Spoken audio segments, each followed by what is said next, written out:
একই কথা, স্বজন হারানোর বেদনা। উনি উন্নয়ন করছে, ঠিক আছে আপনি করছেন, আপনার কি মধ্যে ন্যূনতম অনুশোচনা বোধ নাই? সারা দেশে 2000 ছাত্র খুন হয়েছে, আজকে কারো হাত নাই, কারো পা নাই, উনি কি ক্ষমা চাইতে পারতো না?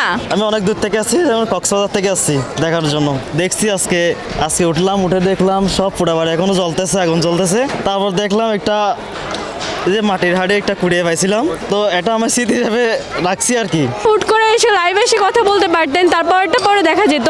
কিন্তু আপনি ঘোষণা দিয়ে আসছেন আপনি লাইভে কথা বলবেন, তার ফলস্বরূপ এতগুলা হইলো। তারপর আমরা গাজীপুরে দেখলাম যে গাজীপুরে কতজন, সম্ভবত 28 জন নাকি কতজন ছাত্র হচ্ছে হসপিটালে ভর্তি।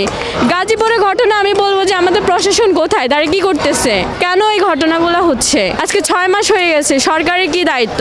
দেশের দায়িত্ব যারা নিয়েছে অবশ্যই তাদের দায়িত্ব আছে, তাদের রেসপন্সিবিলিটি। দেশে এখন যা কিছু হবে, দায়িত্ব যেহেতু নিয়েছেন অবশ্যই আপনাকে জবাবদিহিতা করতে হবে। আর আজকের এই ঘটনার পেছনে আমি সম্পূর্ণ বলবো যে শেখ হাসিনার হচ্ছে সম্পূর্ণ দায়বদ্ধতা ওনার, কারণ উনি কথা বলতে আসছে। তারপর ওনার যে ভাষণ শুনছে, বিশ্বাস করেন আমার ধৈর্য কুলায় না যে ওনার পুরো কথাগুলো আমি শুনবো।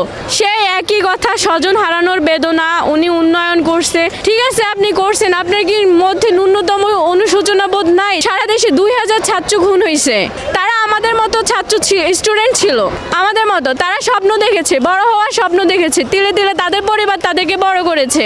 আজকে কারো হাত নাই, কারো পা নাই। আপনি কি একটু হসপিটালগুলোতে দেখেন, এই দায়বদ্ধতাগুলো কার? তার জন্য কি ওনার ন্যূনতম অনুশোচনা বোধ নেই?